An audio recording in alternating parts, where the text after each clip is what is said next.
Playtime. All the engines on the island of Sodor are very happy. They are all pleased to work on Sir Topham Hatt's railway. There is always something new and exciting to look forward to. Like the day the famous singer Alicia Botti came to give a concert at the town hall. Thomas met Percy at the washdown.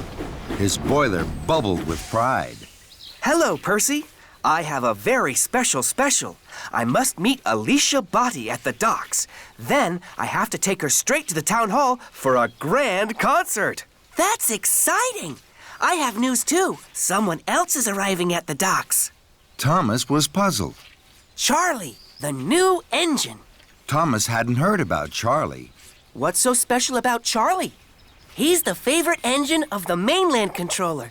Everyone says he is the most fun engine ever. Even more fun than you, Thomas. Percy chuffed cheerfully away. Bumpers and buffers. I don't think any engine is more fun than me. And Thomas puffed off to the docks, his wheels whirring with worry. Thomas collected Alicia Botti at the docks. Miss Botti looked very grand. I'm pleased to be traveling with you, Thomas. Thomas's pistons popped with pride. Then he saw Charlie. Charlie's smaller than me, and he certainly doesn't look more fun than me. Hello, are you Thomas? Yes, I am. I'm Charlie. I've heard a lot about you. You have? The engines on the mainland say you're even more fun than me. Thomas was surprised. Then Sir Topham Hatt arrived. Thomas, Charlie has a busy first day. Edward has broken down. Charlie must pick up Edward's freight cars of seats from the steamworks. Then he has to collect ice cream from the dairy and red carpet from Knapford Station. If Charlie needs help, I'm sure you will look after him. Yes, sir. Yippee! Want to come with me? Why? It'll be fun. Sorry, I'm busy. I heard you were a fun engine. Maybe you're not fun at all. Thomas didn't like being told he was no fun at all. I'll come with you to the steamworks, and then I'll take Miss Botti to the town hall. I'm sure I have plenty of time. So Thomas steamed slowly towards the steamworks, and Charlie followed behind. Thomas chuffed carefully to a junction. Miss Botti smiled sweetly from her passenger car. Charlie pulled alongside. This isn't fun. I'll show you fun. Yippee! Thomas couldn't let Charlie be more fun than him. He pumped his pistons, bubbled his boiler, and fizzed his firebox. The race was on. Thomas and Charlie roared and raced. Their funnels were fiery. They were soon red-faced. Alicia Botti could not believe her eyes. My goodness me, this is a surprise. I thought Thomas was steady and slow. What thrills and what fun on the way to my show! The engines were laughing. The race was such fun. You're quick and you're speedy, but I'm number one. With a whoosh and a wheesh, the two engines pulled into the steamworks. Steady, boys. Who is your friend, Thomas? Charlie, he's new. I'm fun. And I'm Alicia Botti. Miss Botti, it is an honor to have you visit our steamworks. Kevin. Sorry, boss. And while Charlie was coupled up to Edward's flatbed, Miss Botti sang to the steamworks.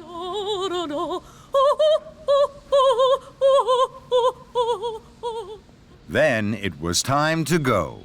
You are fun, Thomas. Let's go to the dairy. Thomas knew he should take Miss Botti straight to the town hall, but he didn't want Charlie to think he wasn't fun. I'm sure I still have time to get Miss Botti to the town hall. So Thomas and Charlie left for the dairy. Soon, the two engines came to a junction. Let's puff down there. We can't. That's a bumpy track. But it'll be fun.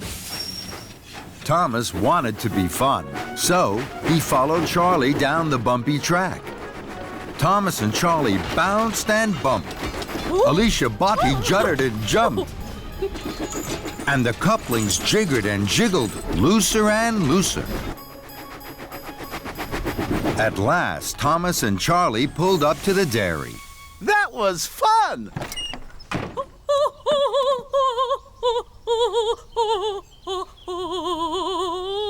And this is even more fun. We must go, Miss Body. You mustn't be late for the concert. Bye-bye! If you were a really fun engine, you would race me to Knapford. Thomas knew he was late, but he wanted to be really fun. Just one last race, Charlie. Thomas and Charlie thundered and roared. Thomas thought he had never puffed so fast. I'm first. Let's race again! Then Gordon whooshed past. He was huffing grandly. He was taking Sir Topham Hatt to the town hall. Thomas gasped. I'm late. I must whoosh like the wind to the town hall. Thomas pumped his pistons, and he chuffed away quickly in a cloud of steam. I mustn't be late. I mustn't be late. Then there was trouble. Thomas didn't know that his couplings had unhooked. Thomas raced on to the town hall, alone. Thomas steamed to a stop. His cheeks were redder than James's shiny coat. Here I am, sir. Sir Topham Hatt looked hard at Thomas. Here you are, Thomas. But where are Annie and Clarabelle? And where is Miss Botty? Thomas felt terrible. He had been having fun when he should have been really useful. I'm sorry, sir. I've lost them. Sir Topham Hatt boomed. Then you had better go and find them. Thomas puffed to a junction. He had looked for Annie and Clarabelle, but he couldn't find them anywhere. Then Charlie chuffed up. He was on his way to the town hall. Hello, Charlie. I've lost Annie and Clarabelle and Miss Botty. The couplings must have come loose on the bumpy track and snapped when we were racing. Don't worry, Thomas. I have a good idea. What's that? We'll have a race. Whoever finds Annie and Clarabelle first is the #1 fun engine. Thomas was stern. He didn't think that was a good idea. No, Charlie. This isn't the time for fun. This is the time for being really useful. I have a very important job to do. And Thomas huffed away. Thomas chuffed carefully. He was very worried. Then Thomas heard singing. He smiled from buffer to buffer. That's Miss Botty singing. Hooray! Thomas found Miss Botty by the bridge. He had never heard anything as beautiful as Miss Botty's singing. Miss Botty must go. I'm sorry I kept you waiting. And Miss Botty cheerfully waved goodbye as the crowd clapped and cheered. Thomas puffed to the town hall with Annie and Clarabelle. Sir Topham Hatt was cross. At last, Thomas. You've made Miss Botty very late. Not at all, Bertram. Thomas has made me very happy. I've had the ride of my life. So many people to sing to, and such fun.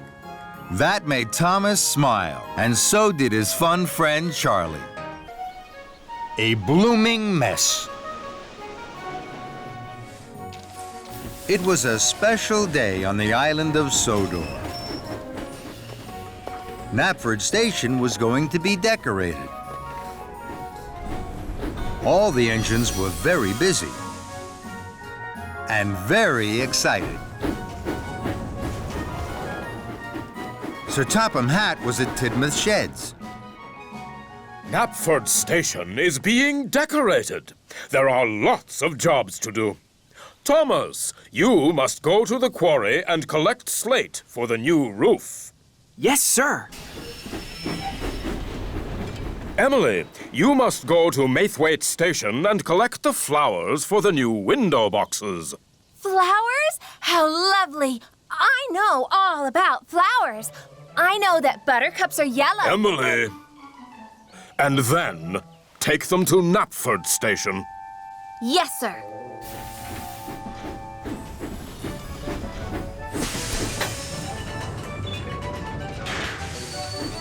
Emily huffed happily to Maithwaite Station. She passed Toby. Toby was delivering wood for Knapford's new floors. Hello, Toby. Hello, Emily.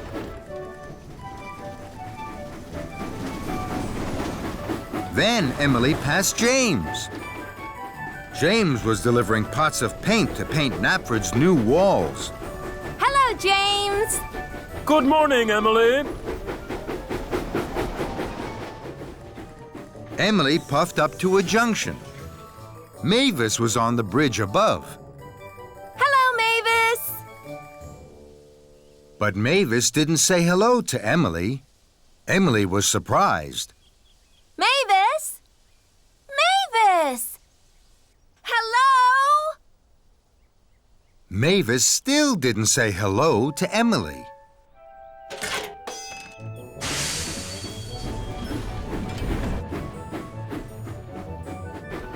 Emily wondered what was wrong with Mavis. I know what's wrong. Mavis must be feeling sad today. At Maithwaite Station, Emily buffered up to the flatbed of flowers. There are a lot of different flowers here, Emily. Emily knew the names of all the flowers, but she didn't say a word. She was thinking about Mavis. She wanted to make Mavis happy. Then, an idea flew into her funnel. I'm sure flowers would make Mavis happy. I have lots of them. I can leave some of them at the quarry for Mavis. So, Emily didn't puff straight to Knapford Station with the flowers. She took the track to the quarry instead. Emily huffed happily into the quarry. She couldn't see Mavis anywhere. I know. I'll decorate the quarry with flowers. That will make Mavis very happy when she comes back. Emily looked for a place to put some flowers. This is the perfect place. Mavis will see the flowers here as soon as she arrives. Emily felt very pleased with herself. Now, I must find somewhere else to put some more flowers. Emily looked around.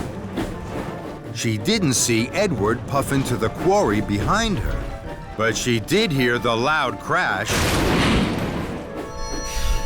Fizzling fireboxes! What was that? Edward had crashed straight into the flatbed of flowers and rolled towards the hopper. Edward, look out!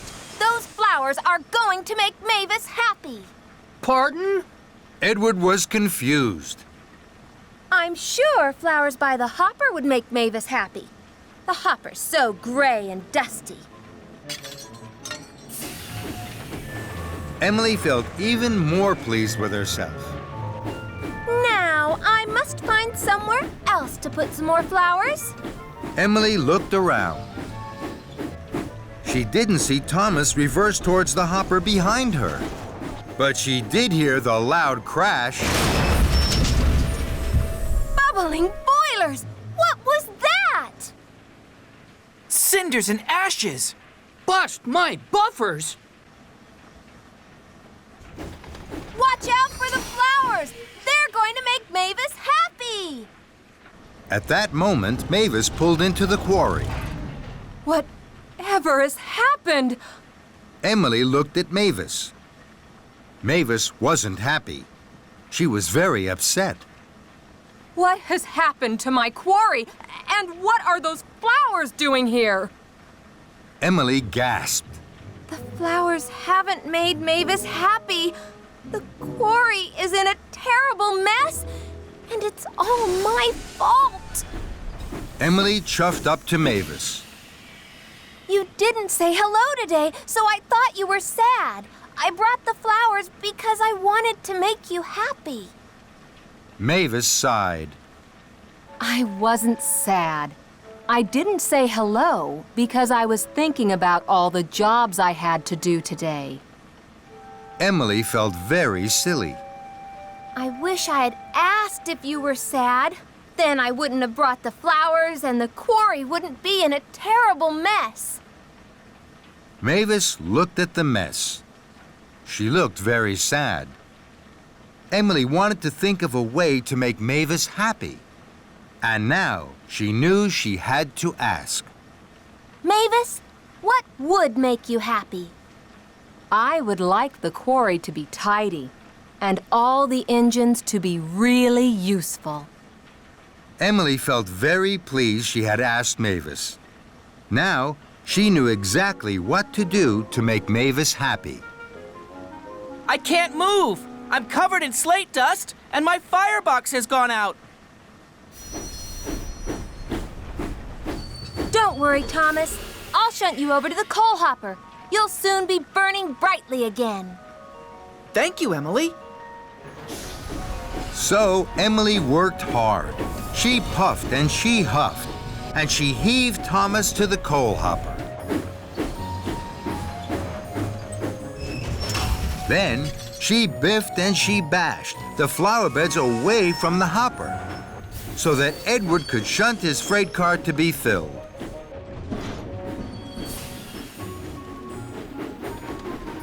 Now, the quarry is tidy again, and all the engines are being really useful. Is there anything else that would make you happy? Yes. I want you to deliver the flowers to Knapford Station, where they should be. Right away, Mavis. At last, Emily arrived at Knapford Station. Here are the flowers for the new flower boxes. Thank you, Emily.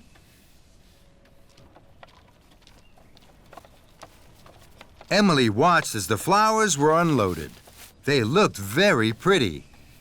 Did you know, Thomas, that those yellow flowers are called buttercups? And those red ones, Edward, are called roses. And those white ones are daisies. Mavis puffed up. She was smiling. My! You're smiling, Mavis. Are you happy? I am. Those flowers look wonderful. And that made Emily happy too. The early bird. On the island of Sodor, all of the engines on Sir Topham Hatt's railway are busy. Gordon pulls the express. Percy delivers the mail. And Thomas puffs and shoves cheerfully on his branch line. One morning, Thomas's fireman fanned his firebox ready for work. Thomas saw that his best friend Percy wasn't there. Good morning, James. Have you seen Percy? No, I have too much to do to see Percy. Then Sir Topham Hatt arrived. Thomas, Percy has popped a piston. He has to go to the steamworks to be fixed. Percy won't be able to deliver the mail tomorrow morning. You must do it for him. Thomas was excited. He had never delivered the mail before. He tooted his whistle loudly. Yes, sir. I've always wanted to deliver the mail. Make sure you do a good job, Thomas. Of course I will, sir. Don't worry, sir. Then Thomas puffed proudly away to his branch line. Thomas stopped at a crossing. Gordon was there. Percy is being fixed. Tomorrow, I'm going to deliver the mail run for him. Percy's mail run? Have you asked Percy how to do it? Don't worry, Gordon. I know all about delivering the mail. Do you indeed? Then the gate opened, and Thomas puffed quickly away.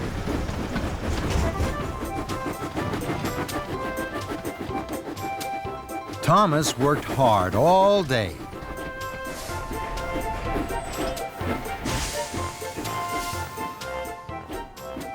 That night, he went to see Percy at the steamworks.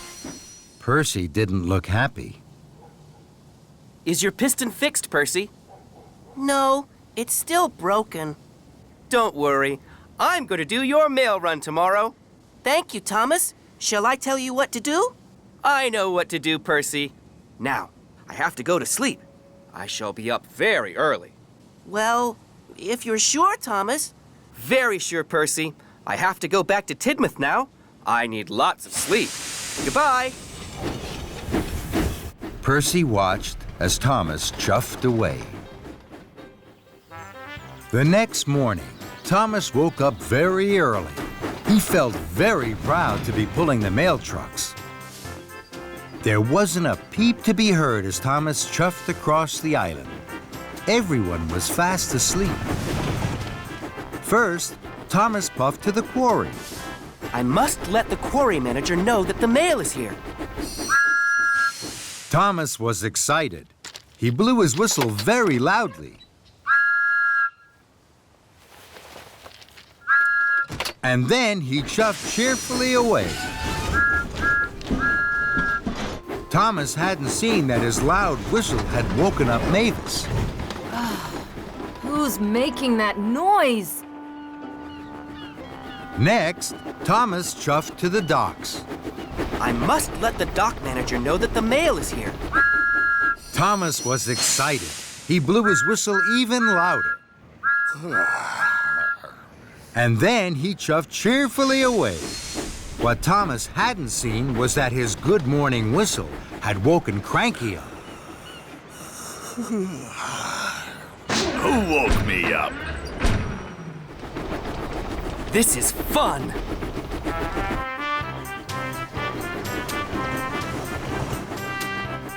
Lastly, Thomas steamed into the steamworks. I must let the steamworks manager know that the mail is here. Thomas was so excited, he blew his whistle louder than ever. Oh. And then he huffed happily away. What Thomas hadn't seen was that he had woken Victor and Kevin up. Oh, what's that noise, Buzz? Who knows, Kevin? Who knows? Some early bird. Thomas worked hard all morning. Everywhere Thomas went, he blew his whistle loudly.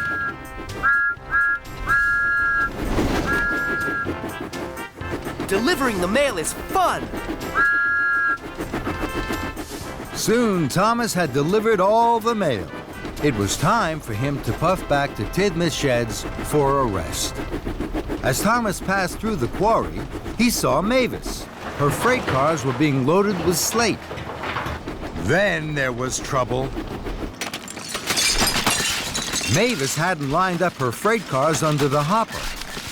Slate spilled everywhere. That's strange. Mavis never makes mistakes. What Thomas didn't see was that Mavis was fast asleep under the hopper. That's why she had put the freight cars in the wrong place. Next, Thomas passed through the docks. Cranky was unloading some big crates from a ship. Then there was trouble. Cranky dropped the crates. They fell to the ground with a smash and a crash. That's strange. Cranky never makes mistakes.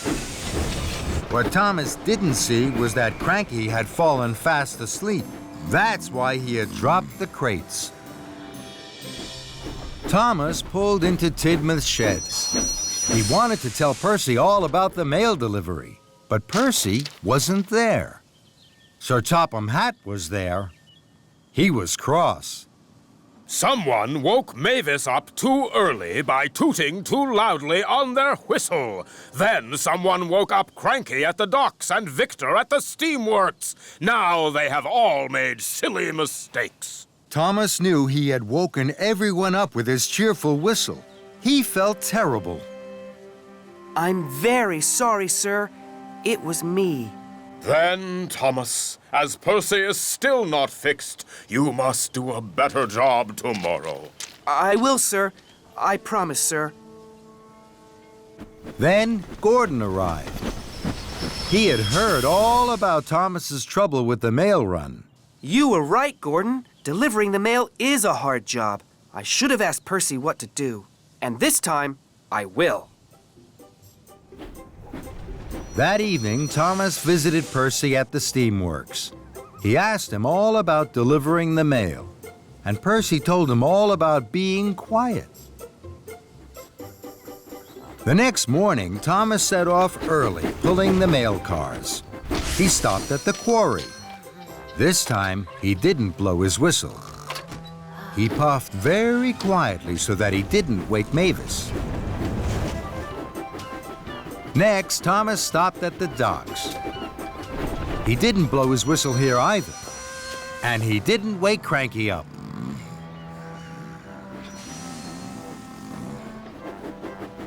Lastly, Thomas puffed into the steamworks. He dropped off the mail, and he didn't blow his whistle once. Victor stayed fast asleep. But Percy had woken up early to see his best friend Thomas. Well done, Thomas. You did everything right. Thank you, Percy.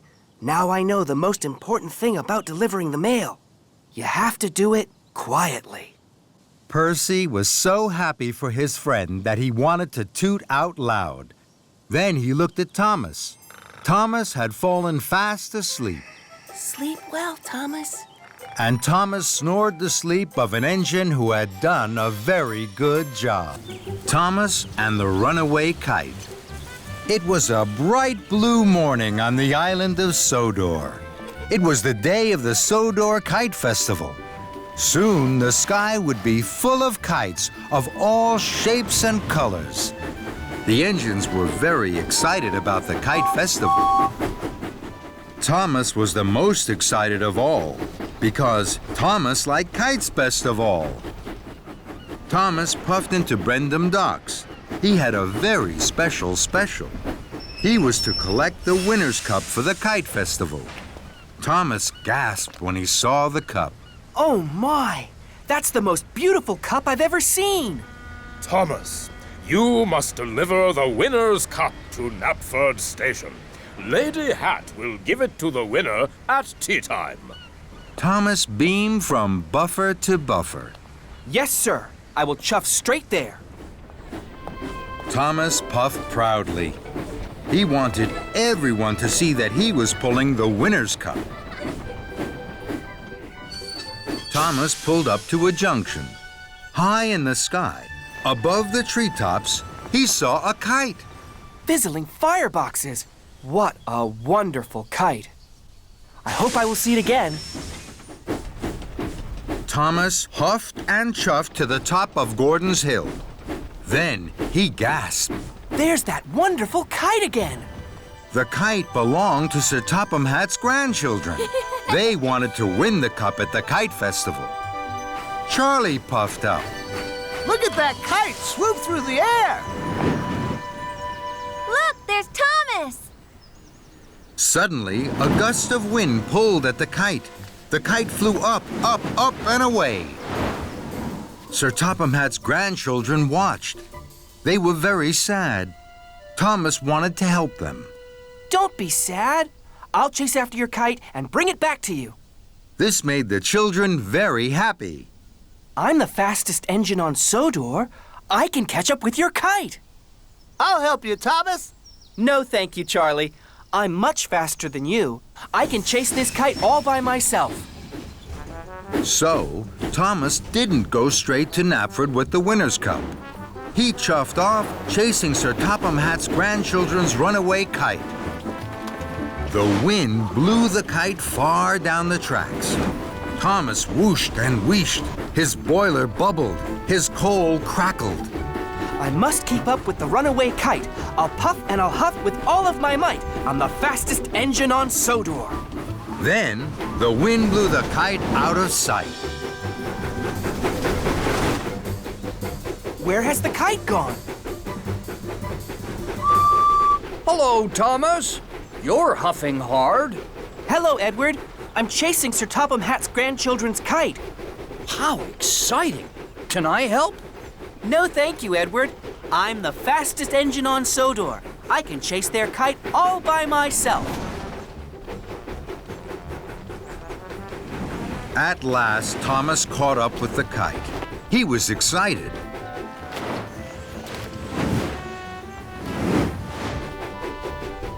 Then, the wind blew the kite another way.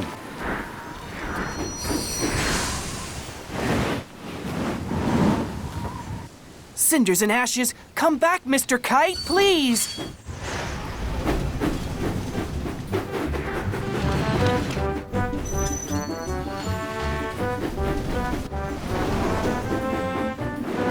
Thomas chased and raced. I must keep up with the runaway kite. I'll puff and I'll huff with all of my might. I'm the fastest engine on Sodor. Then the wind blew the kite up over the bridge. Emily was on the bridge. She saw the kite. She was surprised. Hello, Thomas. Are you chasing that kite? Yes, Emily. It is blown away from Sir Topham Hatt's grandchildren. I've promised I'll catch it. Can I help? No, thank you, Emily. I'm the fastest engine on Sodor. I can chase it all by myself. And Thomas whooshed on under the bridge. Thomas clattered and clacked. I must keep up with the runaway kite. I'll puff and I'll huff with all of my might. I'm the fastest engine on Sodor. What's wrong, Thomas? Your cheeks are as red as James's boiler. I'm chasing that kite. Let me help. I can chase it with you. No, thank you. I can chase this kite all by myself. I'm the fastest engine on Sodor. So Percy chuffed off, and Thomas puffed on. At last, the wind dropped. The kite landed in front of Thomas near a junction. Thomas was pleased. Bubbling boilers, I've caught up with you now, Mr. Kite. Thomas whooshed across the junction towards the kite. Then there was trouble. Thomas started juddering and jittering. The flame in Thomas's firebox flickered and fizzled out. Thomas had burned all his coal chasing the runaway kite. Oh my! Oh no! I've run out of coal! Then the wind blew again. The kite flew high in the sky and was gone. I can't puff anymore. I can't chase the kite. I'm not the fastest engine on Sodor. I've broken my promise to the children, and I haven't delivered the winner's cup to Knapford Station. Thomas felt terrible. It's all my fault. Suddenly, Thomas heard an engine chuffing around the corner. It was Charlie. What's wrong, Thomas? I ran out of coal trying to chase the kite. I thought you were the fastest engine on Sodor. I'm not. I was silly to think I could catch the kite on my own. Will you help me, Charlie? Of course I will, Thomas. Charlie gave Thomas some of his coal. Soon, Thomas's firebox was burning brightly. Thank you, Charlie. I'm late. I must deliver the winner's cup to Knapford Station. Can you look for the kite, please? With all my huff and chuff, Thomas. So, Thomas puffed to Knapford with the winner's cup. On his way to Knapford, Thomas stopped at a junction. Percy, Emily, and Edward were waiting. You look sad, Thomas. I didn't catch Sir Topham Hatt's grandchildren's kite. Will you all help me? Of course we will, Thomas. Right away. With no delay. Thomas's friends were happy to help him, and Thomas was happy to be helped. Thomas arrived at Knapford Station with the winner's cup. Sir Topham Hatt's grandchildren raced over. Hi, Thomas. They hoped Thomas had found their kite. I haven't found your kite, but all my friends are looking for it now. Come with me. So, the children climbed cheerfully on board. Thomas puffed to a junction. Suddenly, the kite flew in front of Thomas. There's the kite. Emily, Percy, Edward, and Charlie chuffed to the junction. The kite danced between them. Then, it caught its tail on the signal.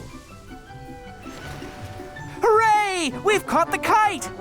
The engines tooted, the children cheered. With the help of my friends, we caught the kite. And later that day, at the Kite Festival, Sir Topham Hatt's grandchildren's kite danced best of all, as the wind blew it high up in the sky. And Thomas smiled and smiled. Toby's new whistle. It was a bright, sunny day on the island of Sodor. All the engines chuffed cheerfully. Everyone was smiling. Everyone except Toby. Toby was at the steamworks. Toby's bell had stopped working. It was covered in rust and it didn't clang and chime anymore. It had to stay in the steamworks to be cleaned. So Toby was very sad. Victor didn't have another bell for Toby, so he had to be fitted with a new steam whistle. Easy does it, Kevin, my friend. Left a little? No. Right a little? Perfect. Very good, my friend. How does that feel, Toby? Toby thought the new whistle felt very strange. It was much bigger than his old bell. He was worried. I've never used a steam whistle before. James chuffed into the steamworks with Sir Topham Hatt. Hello, Toby. That's a 3-chime steam whistle. I used to have one of those. This made Toby even more worried. Is it a good whistle? It's the best. It is the loudest whistle in the whole of Sodor. The loudest? Yes, it's loud and booming. Everyone will hear you coming. Toby didn't like this. He didn't like loud and booming noises. He liked the ting-a-ling-a-ling of his old bell. Toby, you must go to Knapford and collect Lady Hatt. She's waiting, so don't be late. Yes, sir. So Toby chuffed off to Knapford Station with his new 3-chime steam whistle. I wish I had my old bell back. I don't know how to use this new loud and booming 3-chime steam whistle. Then an idea flew into Toby's funnel. If I puff slowly and carefully, I won't need to use my whistle at all. I can do all my jobs and wait for my old bell to be fixed. This made Toby feel much happier. Toby steamed slowly through Sodor. Gordon huffed and puffed impatiently behind him. Out of my way, Toby, you old steam tram. You're making me late.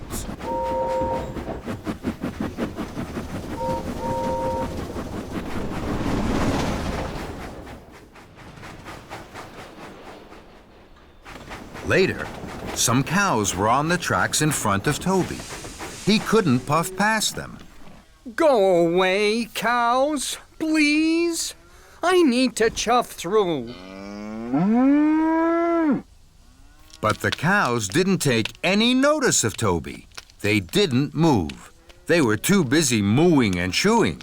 Toby knew what he needed to do. He needed to blow his new steam whistle, but Toby was scared. I don't want to use this new 3-chime steam whistle. I wish I had my little bell back. Then another idea flew into Toby's funnel. I know what I can do. I'll get help. So, Toby reversed down the track to find help. Some farm workers were working in the field. Excuse me. Hello? Hello? The farm workers didn't hear Toby. Toby blew steam and rattled his rods. But the farm workers still didn't hear Toby. They were too far away. Bust my buffers, they can't hear me. Toby knew he should use his new steam whistle, but he was still too scared. I wish I had my little bell back. So Toby puffed on. Somewhere he had to find help. But Toby couldn't find anybody to help him. So he huffed back to the cows. I do hope the cows have gone back to their field now. But the cows hadn't gone back to their field. They were still mooing and chewing all over the tracks. Oh, no! Toby tried to biff them with his cow catcher, but they still wouldn't move. Oh, no, Henrietta! I think we're trapped. Then there was trouble. Toby heard a noise that made his wheels wobble. Another engine is coming. They'll crash into the cows. The engine steamed around the corner. It was Thomas. Thomas was racing like the wind. His firebox was fuming, and his boiler was burning brightly. I have to tell Thomas about the cows. I'll have to use this new whistle. Toby closed his eyes. His firebox flared, Steam blew into his new 3-chime steam whistle. It was the loudest whistle anyone had ever heard on Sodor. What was that? It was a 3-chime steam whistle. They're the best whistles ever. I wonder who blew that. Thomas heard the 3-chime steam whistle. Cinders and ashes! I must stop! He applied his brakes. Thomas screeched and skidded. Sparks flew and tracks trembled. Toby didn't dare look. Phew! Thank you, Toby. Your whistle told me there was trouble ahead. Toby felt very proud. I'm pleased I used my 3-chime steam whistle. It was even louder than my bell. Thomas was proud of his friend Toby. Together, with their whistles and wish, Toby and Thomas moved the cows from the track. Then, Toby remembered Lady Hatt. Fizzling fireboxes. I've forgotten all about Lady Hatt. She's waiting for me at Knapford. I must puff faster than Gordon to chuff there on time. Don't worry, Toby. I'll puff with you. We're sure to make it together. Thomas and Toby huffed and puffed toward Knapford Station. Suddenly, Sir Topham had arrived. He was very cross. Toby, Lady Hatt waited for a very long time. Now Gordon is taking her home. Toby was upset. He knew he hadn't been a really useful engine. I'm sorry, sir. Then, Toby stopped. He saw something ahead. There's a fallen tree across the tracks. And Gordon is steaming straight towards it. Oh, no! Don't worry, sir. I know just what to do. Toby bubbled his boiler and pumped his pistons. He blew his 3-chime steam whistle as loudly and as boomingly as he could. Gordon heard Toby's whistle. He applied his brakes and screeched to a halt. Toby, did you blow that whistle so loudly? Yes, I did. It was my new 3-chime steam whistle. For a steam tram, you have a lot of puff. Thank you. Well done, Toby.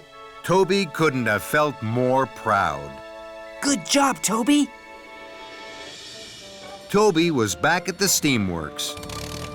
His little bell was ready. It glistened and gleamed as if it were brand new. Toby was happy. Bye-bye, big new steam whistle. Victor and Kevin had heard the news that Toby had saved Thomas and Gordon. Well, Toby, my friend, it sounds as if you had a very busy day. Did you like the new 3-chime steam whistle? It was very useful. You can keep it if you like, my friend. No, thank you. My bell is the best of all. Steamy Sodor. All the engines on Sodor like to be really useful. They huff and they puff to do their best for Sir Topham Hatt's railway. And sometimes that means doing a job they have never done before. One morning, Sir Topham Hatt had a new job for Thomas. Victor has to go to the transfer yards. He has to see one of the little engines. He will be away all day. You must look after the steamworks, Thomas. Victor will tell you all you need to know. Make sure you listen carefully. Yes, sir. Thomas was excited. The Sodor Steamworks is one of my favorite places on the island. Today, I'm going to be in charge. That's a very important job, Thomas. Good luck. Thank you, Percy. And Thomas puffed proudly away to the steamworks and his new job. Victor was waiting for Thomas at the steamworks. Thomas was very excited. His boiler bubbled and his firebox fizzed. Hello, my friend.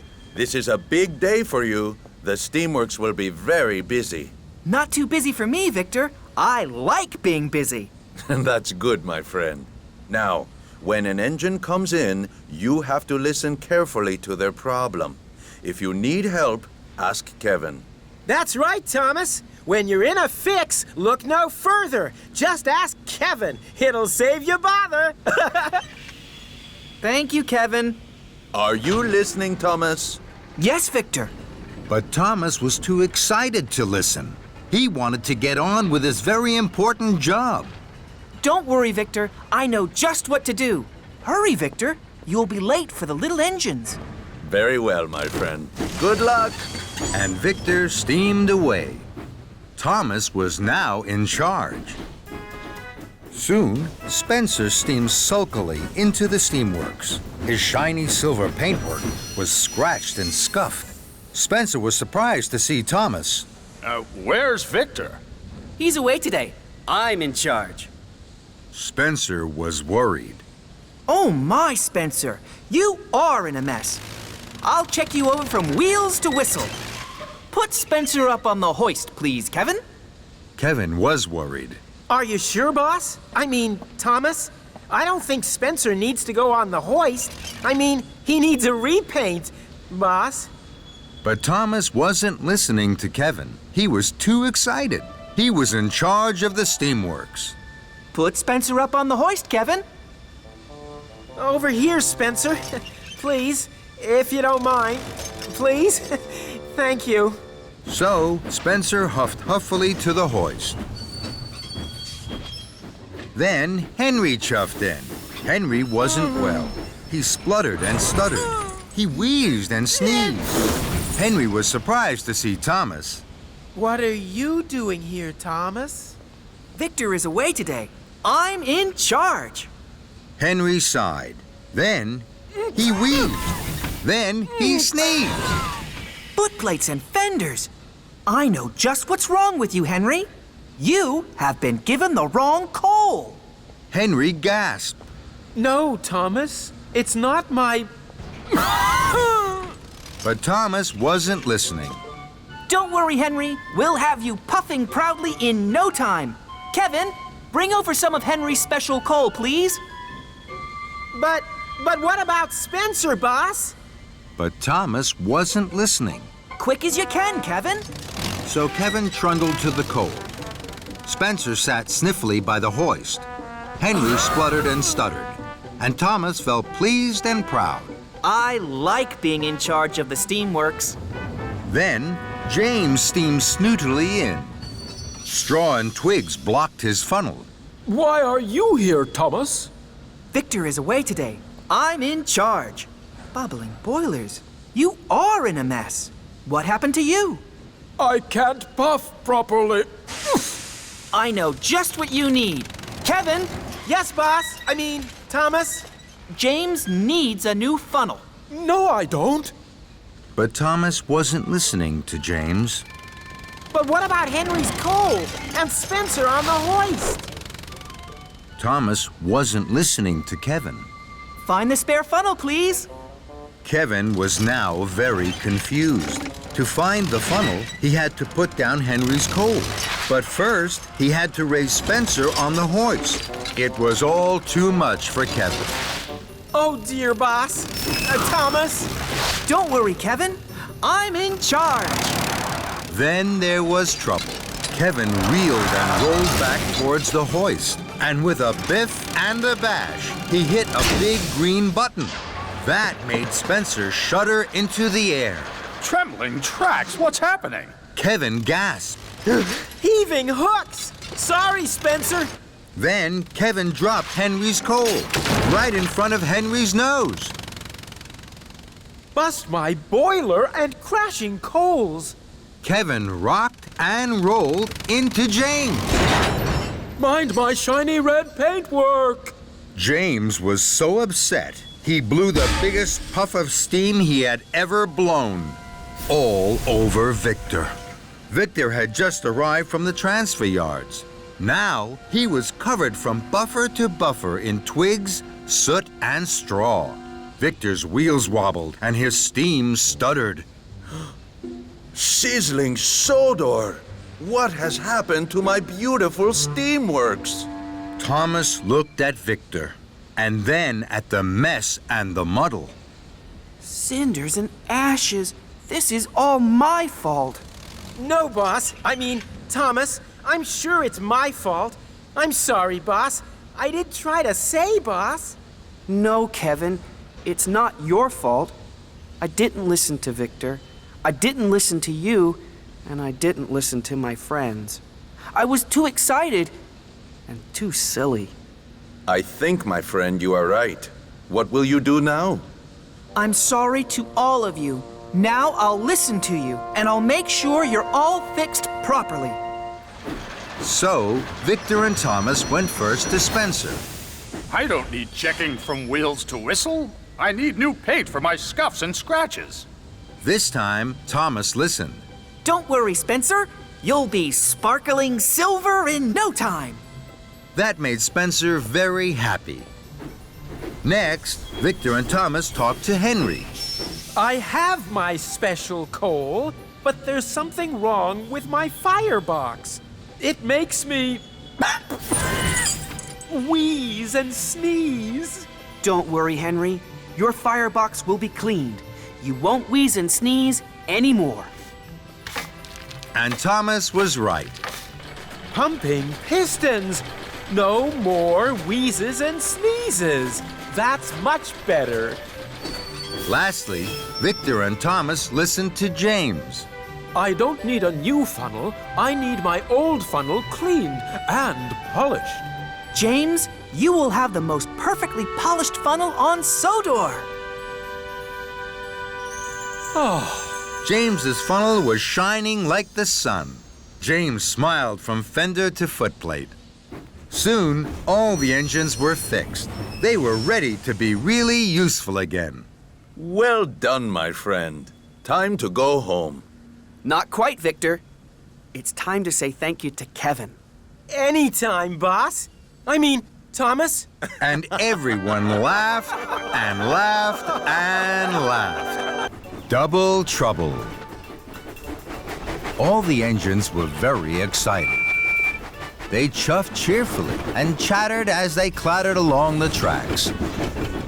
Today was Sir Topham Hatt's birthday, and there was to be the grandest birthday party on Sodor. Thomas had a very special. He was to pick up Sir Topham Hatt and Lady Hatt for the party.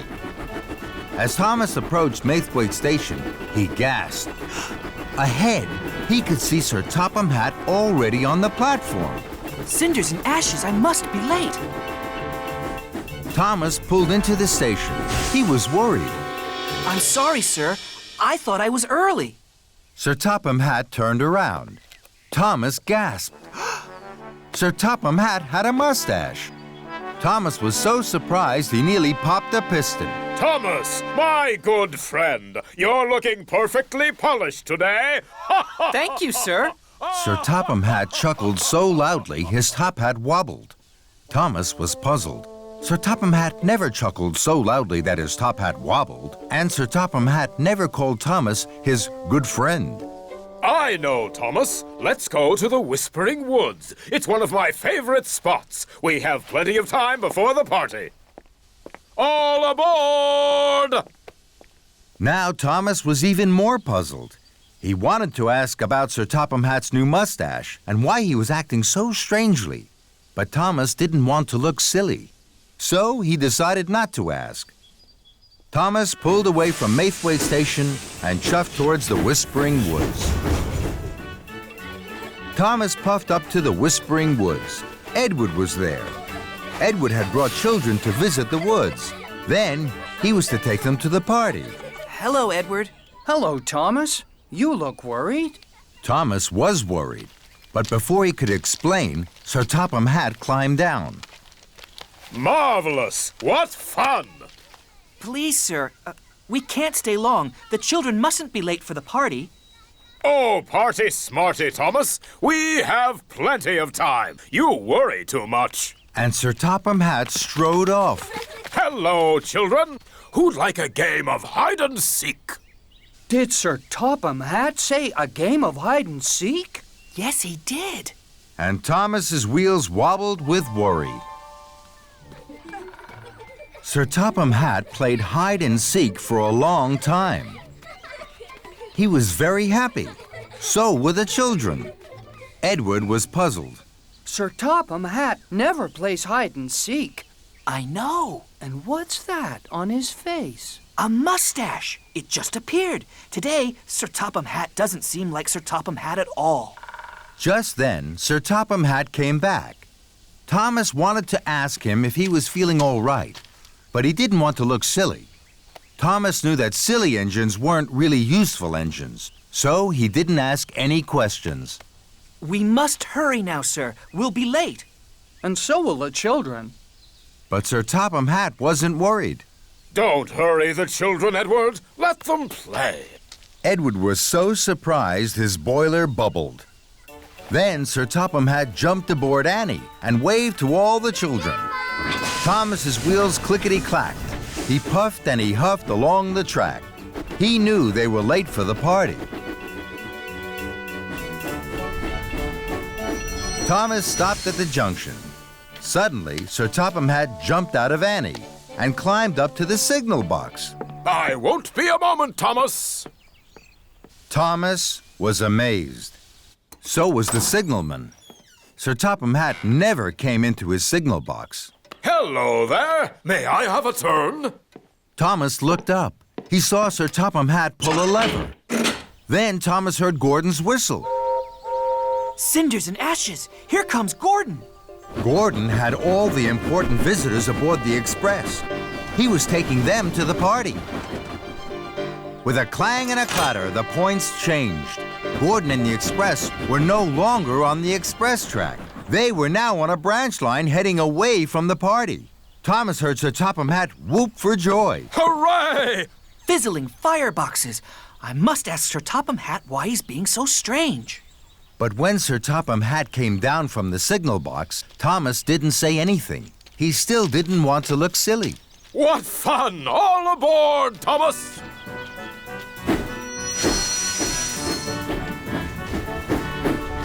Thomas raced towards Maithwaite. Lady Hatt would be waiting. They were very late. Thomas was worried. First, Sir Topham Hatt had a mustache. Next, he wanted to play hide-and-seek with the children. Then he sent Gordon off the express line and away from the party. Sir Topham Hatt is acting very strangely indeed. Thomas puffed into Maithwaite. The station master was cross. Thomas, you're late. Sir Topham and Lady Hatt had to go to the party and Bertie the bus. But Bertie hasn't arrived at the party. Neither have the children or the very important visitors. Thomas was puzzled. If Sir Topham Hatt is on Bertie, then who's on board Annie? Just then, Thomas's passengers stepped down. Thomas knew he had to ask a question he hadn't asked before, even if he looked silly. Excuse me, Sir Topham. You don't quite seem yourself today. Is everything all right? Thomas's passenger beamed brightly. Yes, Thomas, but I'm not Sir Topham Hatt. I'm Sir Loam Hatt, Sir Topham's brother. Thomas was amazed. That explained everything. But he wished now that he had asked his question earlier. Now there was no time to waste if he wanted to be a really useful engine. Bertie must have broken down. We must find him right away. Sir Topham Hatt's brother was very excited. Hooray! Another game of hide and seek! Now Thomas was stern. No, Sir Loam Hatt. I have to work hard and quickly. Otherwise, your brother's party will be spoiled.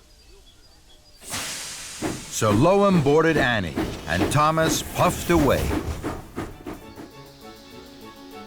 Thomas found Bertie the bus. Smoke billowed from his engine. Bertie looked very unhappy. So did Sir Topham and Lady Hatt. Thomas, where have you been? Just then, Sir Topham Hatt's brother stepped down from Annie. Sir Topham Hatt sighed. Oh, no, Loam. Have you been up to your old tricks again? Absolutely right, Topham. I've been having a wonderful time with Thomas. Sir Topham Hatt didn't think this was funny at all. Loam, you have caused confusion and delay. We must hurry. Thomas delivered Sir Topham Hatt, his brother, and Lady Hatt to the party just in time. The party looked grand. But Thomas couldn't stay. He had work to do. First, Thomas chuffed to the Whispering Woods. Edward was very happy to see Thomas. Go straight to the party with the children, Edward. Sir Topham Hatt is waiting. It was his brother, Sir Lowem, who was playing hide and seek. Next, Thomas found Gordon. Gordon was huffing and puffing as slowly as a snail down a rickety branch line. Ugh, the indignity. Hurry, Gordon, to the next express line. Race like a rocket to the party. That made Gordon very happy. At last, Thomas chuffed back to the party. Edward and Gordon were already there. What a wonderful party! And it was. Everyone was laughing. Then Thomas and his friends heard something very extraordinary. Sir Topham Hatt chuckled even louder than his brother. And that made Thomas happiest of all. Thomas and the pigs. There are lots and lots of farms on the island of Sodor. There are farms with sheep. There are farms with cows.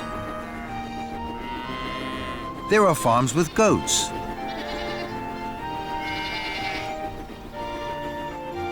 Thomas likes visiting all the farms. But his favorite farm of all was Farmer Trotter's pig farm. Thomas liked their curly tails and the funny noises they made. Thomas liked to visit Farmer Trotter's pig farm as often as he could. One day, Thomas was watching the pigs roll in the mud.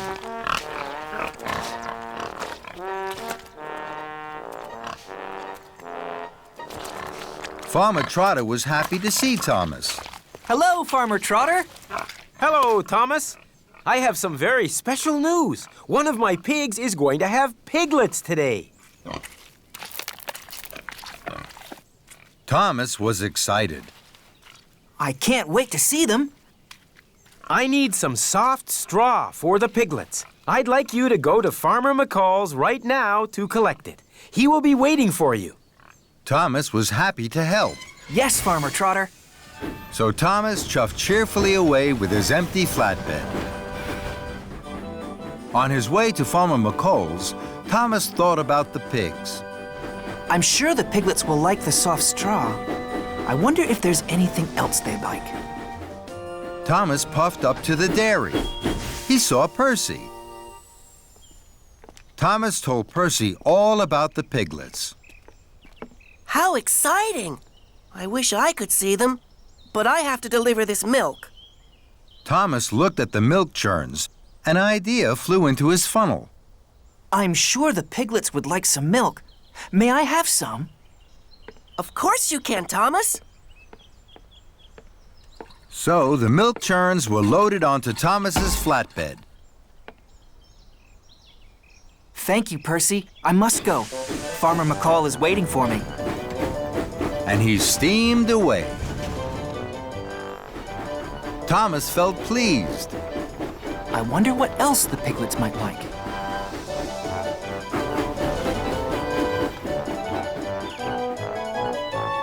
Then Thomas saw James. James was at an orchard. The trees were full of juicy red apples. Hello, James. Hello, Thomas. Thomas told James all about the piglets. The piglets will soon be born. I must collect some soft straw for them. I wish I could see the piglets, but I have to deliver these boxes of apples to the village. Thomas looked at the juicy red apples. I'm sure the piglets would like some juicy red apples. May I have some? Of course you can. So Thomas's flatbed was loaded with lots and lots of juicy red apples. Thank you, James. I must go. Farmer McCall is waiting for me. Thomas chuffed quickly away. He felt very pleased. I wonder what else the piglets might like. Then Thomas saw some children. They were collecting shiny brown chestnuts. Thomas. Hello, Thomas. Hello. Thomas told the children all about the piglets. They were very excited. I'm sure the piglets would like some shiny brown chestnuts to eat. Please, may I have some for them?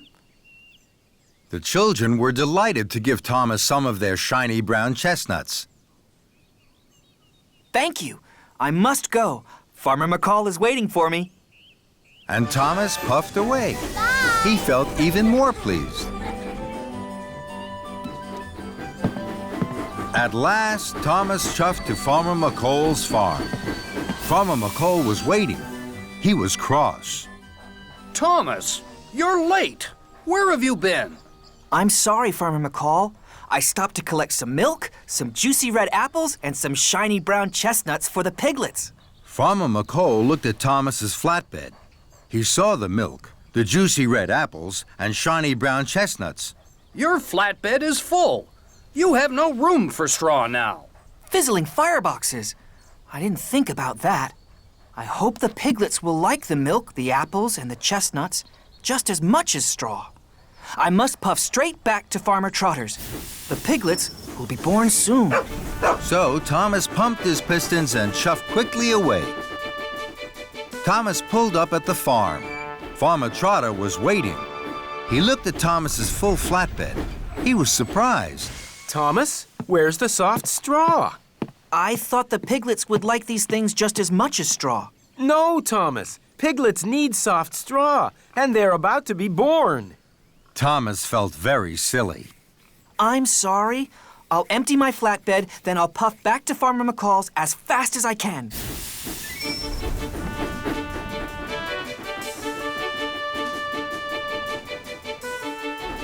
I must get the straw. There can be no delay. The piglets will need it by the end of the day.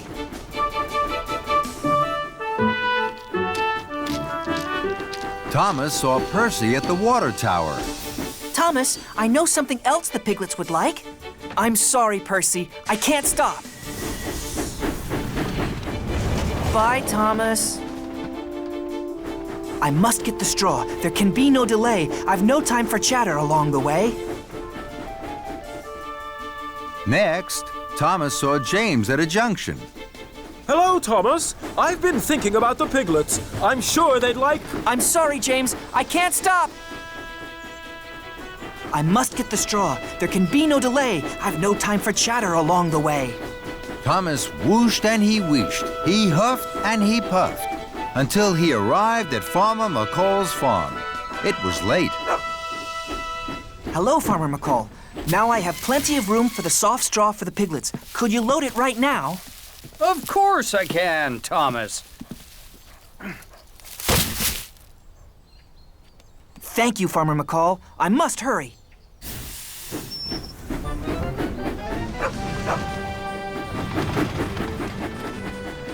Thomas's pistons pumped and his axles ached. I must puff fast. There's no time for delay. The piglets need straw by the end of the day.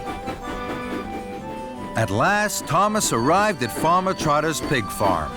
It was now nearly nighttime. Thomas saw that the pigs had gone. Cinders and ashes. I'm too late. You're just in time, Thomas. I need that soft straw right away. Farmer Trotter unloaded the straw from Thomas's flatbed, and he took it away to make a nice soft bed for the piglets. The piglets have just been born. Thomas was delighted. Bubbling boilers. Look how small they are and how sweet. Thomas could see the piglets really liked the soft straw. Aw, that little piglet is looking at me. I think I'll call him Thomas. Thomas was so happy. His axles tingled and his boiler bubbled. Percy's Parcel. It was a beautiful day on the island of Sodor. The sun was shining in a bright blue sky, and all the engines were very excited. There was to be a special party. It was Sir Topham Hatt's mother's birthday. Sir Topham Hatt arrived at Tidmouth Sheds. He had a special for Thomas. Thomas, you are to collect passengers for the party from Brendam Docks. Thomas was excited. Yes, sir. Percy hoped that Sir Topham Hatt had a special for him, but he didn't. Don't worry, Percy. I'm sure you'll have a special later. But Percy still felt sad. Mavis rolled by and stopped. She could see Percy was unhappy. What's wrong, Percy? I don't have a special. Everybody else does. Don't worry, Percy. I'm sure Sir Topham Hatt will come back with a special just for you. And when he does, be sure to tell me all about it. Just then, Sir Topham Hatt did come back. Percy was surprised. Percy, you have the most important special of all. You must collect my mother's special birthday parcel from Brendam Docks. Then you must deliver it to the birthday party at Knapford Station. Percy beamed from buffer to buffer. Yes, sir. Thank you, sir. Percy was excited. Mavis was right. Percy puffed into Brendam Docks. He gasped. The parcel was the most special parcel he had ever seen. Percy was so proud his firebox fizzed. I must show Mavis straight away. She will be very proud of me. Thomas was at Brendam. He was pleased for his friend. Percy, you have the most important special of all. I know. I'm going to show Mavis my special straight away. But don't you have to go to Knapford Station? Percy didn't want to listen to Thomas. I have plenty of time to puff to Knapford. First, I will show Mavis my special. So, Percy set off for the quarry as quickly as he could puff. Percy steamed into the quarry. He looked for Mavis. Mavis was busy. Rocky was loading heavy crates onto freight cars, and Mavis was shunting them. It was hard work. Hello, Mavis. Hello, Percy. Look at my special. I'm sorry, Percy. I can't stop now. I'm too busy. Don't worry, Mavis. I'll wait. Look out, Percy! But it was too late. Oh, no! Rocky dropped his heavy load of slate. Everyone was lost in a thick black cloud of slate dust. At last, the dust cleared. Mavis, Rocky, and Percy were covered in thick gray dust, and so was Percy's special. Percy was upset. Bubbling boilers. Look at the birthday parcel. What am I going to do? Percy thought as hard as he could. At last, an idea flew into his funnel. I'll go to the washdown. My special will be clean there as good as new. Percy, shouldn't you go straight to the party at Knapford? Percy didn't want to listen to Rocky. I'll go to Knapford Station as soon as I've shown Mavis my special. I still have plenty of time. So, Percy steamed quickly away. Percy huffed and puffed to the washdown. James was already there having a polish. My, Percy, whatever happened to you? Percy felt very silly. I'd like a very good wash, please. The workmen got straight to work. Water and soapy bubbles sprayed everywhere. Soon, Percy was gleaming green again. But his special looked terrible. Bubbling boilers! The birthday parcel is wetter than wet! What am I going to do? Percy thought as quickly as he could. At last, another idea flew into his funnel. I'll take my special to the Sodor Steamworks. Victor will help me. His hot air blowers will dry the birthday parcel. Percy, shouldn't you go straight to the party at Knapford? Percy didn't want to listen to James. I'll go to Knapford Station as soon as I've shown Mavis my special. I'm sure I still have plenty of time. And Percy chuffed quickly away. Percy raced like the wind to the steamworks. Percy looked for Victor at the steamworks. He couldn't find him anywhere. but he did find a workman. I'd like to be dried as quickly as you can, please. The workman was happy to help. Hot air whooshed and whirred all over Percy and all over his special. Soon the workman had finished. Percy felt very pleased until he saw the birthday parcel. Wobbling wheels! It's all crinkled and crumpled. What am I going to do? Percy thought as hard as he could, but this time, no ideas flew into his funnel at all. So Percy steamed sadly away. Percy clickety-clacked slowly along the track. Now he didn't want to show Mavis his special. He had spoiled Sir Topham Hatt's mother's birthday parcel, and he couldn't go to the party at Knapford now. Percy didn't want anyone to see him, so he chuffed into a siding to hide. He felt terrible. Then he heard Mavis and Edward chuff to the junction. Hello, Mavis. You look happy. I am. I've just picked up these brand new crates. Suddenly, Percy stopped feeling sad, and he started to listen very carefully. Brand new crates? Victor had just delivered them to the steamworks. I've never pulled brand new crates before. Goodbye, Edward. A brand new crate is just what I need. Percy pumped his pistons and puffed away to the steamworks. Hello, Victor. Hello, my friend. How can I help you? I've just seen Mavis with brand new crates. May I have one, please? Well, what for? To put my birthday parcel in. Well, of course you can, Percy. That made Percy very happy. Thank you, Victor.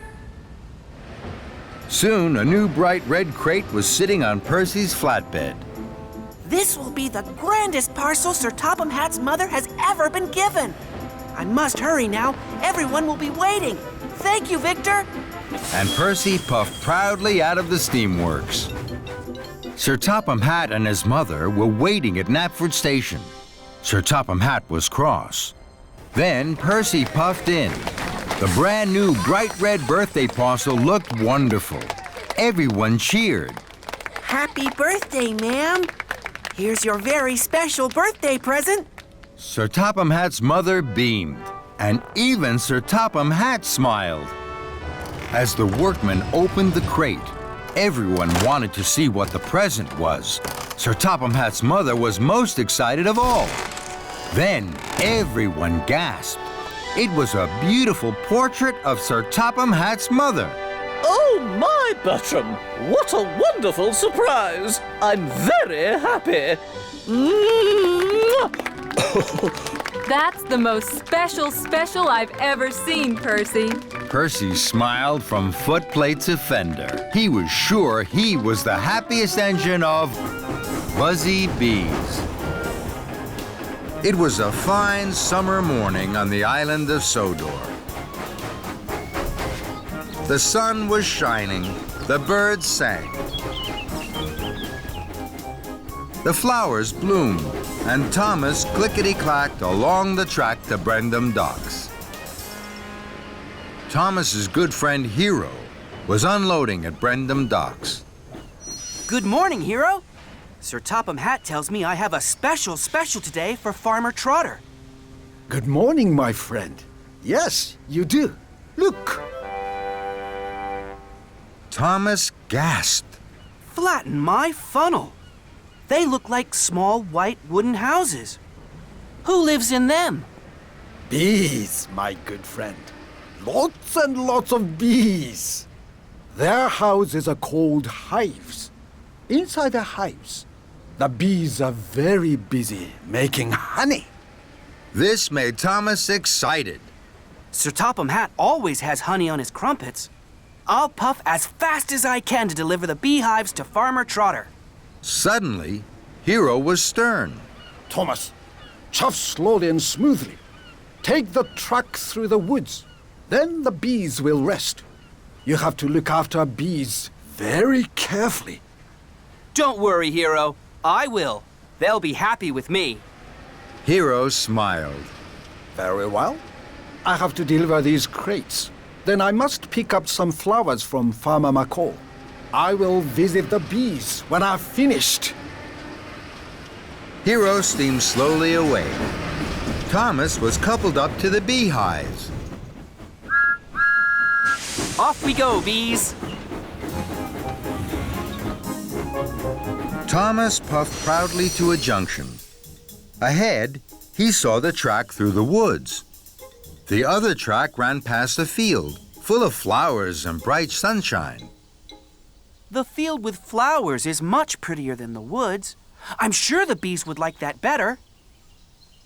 So, Thomas didn't take the track through the wood as Hero had told him to. Thomas huffed happily along. Buzzy bees are busy bees, and busy bees make honey. Buzzy bees are happy bees when it's warm and sunny. Suddenly, there was a buzzing and a bizzing. Thomas applied his brakes. Bust my buffers, what's that? Thomas looked over to the field. His bees were everywhere. They buzzed busily, flying from flower to flower. Thomas was surprised. Oh, no. Come back, bees! Come back to your hives! The bees weren't listening to Thomas. They were too busy buzzing in the field. Thomas tried again. Please come back, bees. We'll be late for Farmer Trotter. But still, the bees weren't listening to Thomas. Fizzling fireboxes. I can't take the beehives to Farmer Trotter empty. Then, an idea flew into Thomas's funnel. The bees like flowers. I will chuff my hardest to Farmer McCall's and pick up the flatbed of flowers. Then, the bees will buzz around my flowers and back to their hives. So Thomas was uncoupled from his flatbed. Then he steamed swiftly away.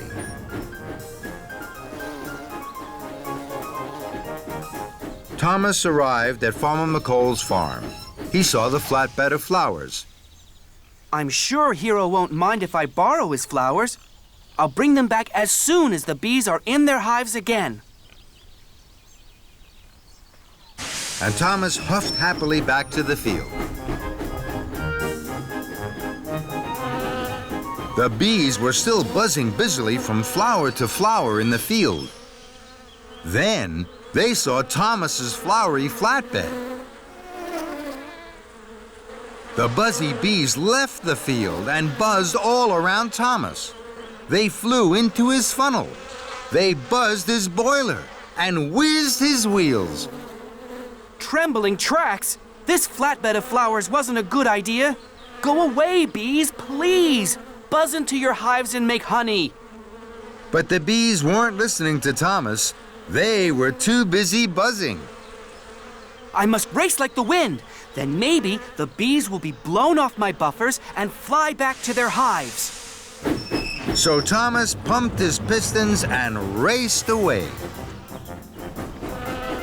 But the bees didn't mind the wind on their wings. They flew round Thomas like a buzzing cloud. Thomas chuffed and puffed to a siding. Very well, bees. If you won't leave me, I will leave you. Thomas was uncoupled from his flatbed of flowers, and he clickety-clacked away down the track. Now the buzzy bees won't bother me. They're too busy making honey for Sir Topham Hatt's tea. Thomas chuffed to a junction. Hero was there. Thomas was surprised to see his friend. Hello, Hero. You look puzzled. I am Thomas. Farmer McCall's flowers have disappeared, and you have still not delivered the bees to Farmer Trotter. He's waiting and worried. Thomas looked at his wise friend Hero. He hadn't looked after the bees. He hadn't looked after their hives, and he hadn't taken the woodland track. But he had taken Hero's flowers. Hero, I have been very silly. I have been everything you told me not to be. But now, I will do everything you told me to do. Please wait for me here. I will bring you back your flowers. Thomas's wheels started to whir, and his boiler started to bubble. Thomas had a lot to do. Thomas puffed back to the flatbed of flowers. The bees were still buzzing, but Thomas didn't mind. Follow me, bees. I'll take you back to your hives. And Thomas wheeshed away to the flatbed of beehives. Farmer Trotter is waiting for you, bees. You will like living on his farm.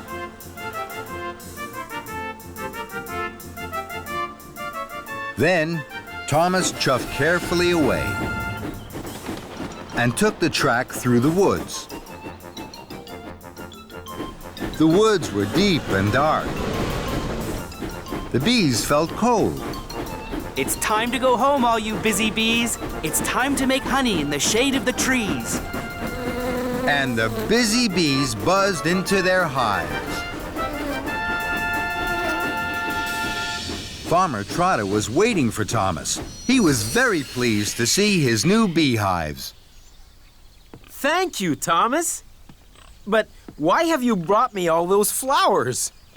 They're not for you, Farmer Trotter. Hero is waiting for these. I must hurry. Thomas pumped his pistons and puffed down the track. Hero was waiting for Thomas. So, my good friend, here are my flowers. I'm sorry, Hero. You will be late, I know. But from these flowers, Farmer Trotter will have the best honey on Sodor. The two friends smiled. It had been a very busy, buzzy day. Percy's Parcel. It was a beautiful day on the island of Sodor. The sun was shining in a bright blue sky, and all the engines were very excited. There was to be a special party. It was Sir Topham Hatt's mother's birthday. Sir Topham Hatt arrived at Tidmouth Sheds. He had a special for Thomas. Thomas, you are to collect passengers for the party from Brendam Docks. Thomas was excited. Yes, sir. Percy hoped that Sir Topham Hatt had a special for him, but he didn't. Don't worry, Percy. I'm sure you'll have a special later. But Percy still felt sad. Mavis rolled by and stopped. She could see Percy was unhappy. What's wrong, Percy? I don't have a special. Everybody else does. Don't worry, Percy. I'm sure Sir Topham Hatt will come back with a special just for you. And when he does, be sure to tell me all about it. Just then, Sir Topham Hatt did come back. Percy was surprised. Percy, you have the most important special of all. You must collect my mother's special birthday parcel from Brendam Docks. Then you must deliver it to the birthday party at Knapford Station. Percy beamed from buffer to buffer. Yes, sir. Thank you, sir. Percy was excited. Mavis was right. Percy puffed into Brendam Docks. He gasped. The parcel was the most special parcel he had ever seen. Percy was so proud his firebox fizzed. I must show Mavis straight away. She will be very proud of me. Thomas was at Brendam. He was pleased for his friend. Percy, you have the most important special of all. I know. I'm going to show Mavis my special straight away. But don't you have to go to Knapford Station? Percy didn't want to listen to Thomas. I have plenty of time to puff to Knapford. First, I will show Mavis my special. So, Percy set off for the quarry as quickly as he could puff. Percy steamed into the quarry. He looked for Mavis. Mavis was busy. Rocky was loading heavy crates onto freight cars, and Mavis was shunting them. It was hard work. Hello, Mavis. Hello, Percy. Look at my special. I'm sorry, Percy. I can't stop now. I'm too busy. Hurry, Mavis. I'll wait. Look out, Percy! But it was too late. Oh no! Rocky dropped his heavy load of slate. Everyone was lost in a thick black cloud of slate dust. At last, the dust cleared. Mavis, Rocky, and Percy were covered in thick gray dust, and so was Percy's special. Percy was upset. Bubbling boilers. Look at the birthday parcel. What am I going to do? Percy thought as hard as he could. At last, an idea flew into his funnel. I'll go to the washdown. My special will be clean there as good as new. Percy, shouldn't you go straight to the party at Knapford? Percy didn't want to listen to Rocky. I'll go to Knapford Station as soon as I've shown Mavis my special. I still have plenty of time. So, Percy steamed quickly away. Percy huffed and puffed to the washdown.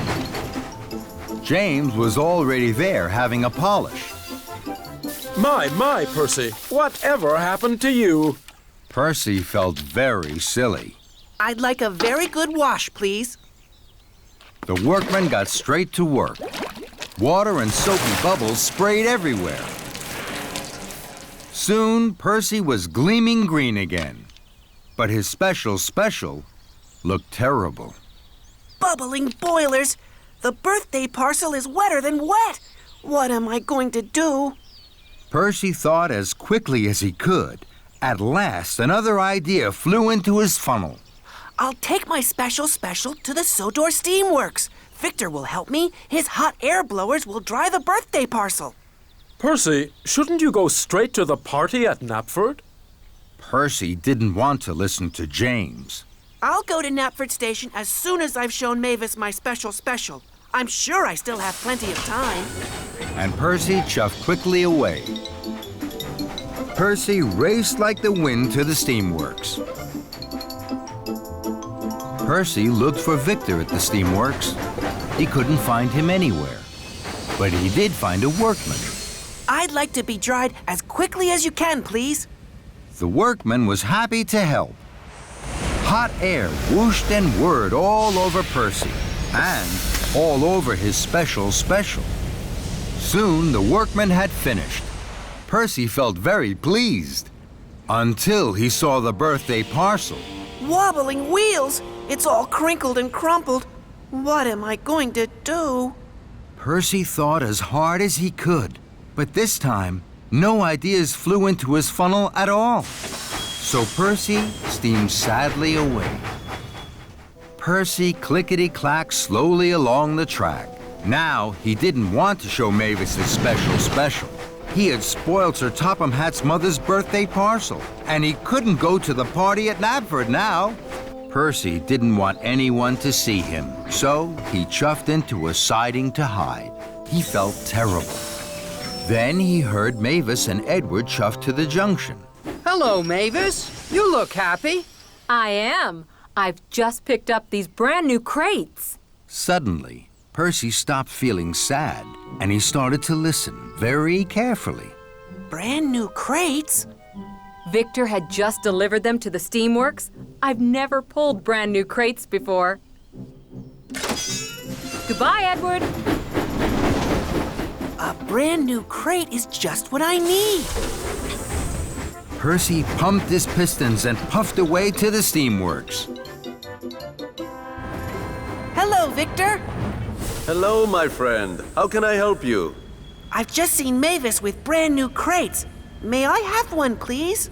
Well, what for? To put my birthday parcel in. Well, of course you can, Percy. That made Percy very happy. Thank you, Victor. Soon, a new bright red crate was sitting on Percy's flatbed. This will be the grandest parcel Sir Topham Hatt's mother has ever been given. I must hurry now. Everyone will be waiting. Thank you, Victor. And Percy puffed proudly out of the steamworks.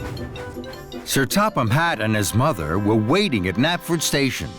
Sir Topham Hatt was cross. Then Percy puffed in. The brand new bright red birthday parcel looked wonderful.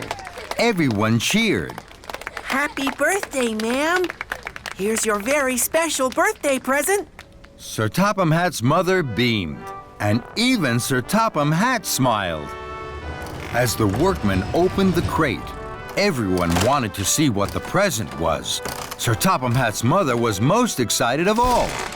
Then everyone gasped. It was a beautiful portrait of Sir Topham Hatt's mother. Oh, my, Bertram! What a wonderful surprise! I'm very happy. That's the most special I've ever seen, Percy. Percy smiled from footplate to fender. He was sure he was the happiest engine of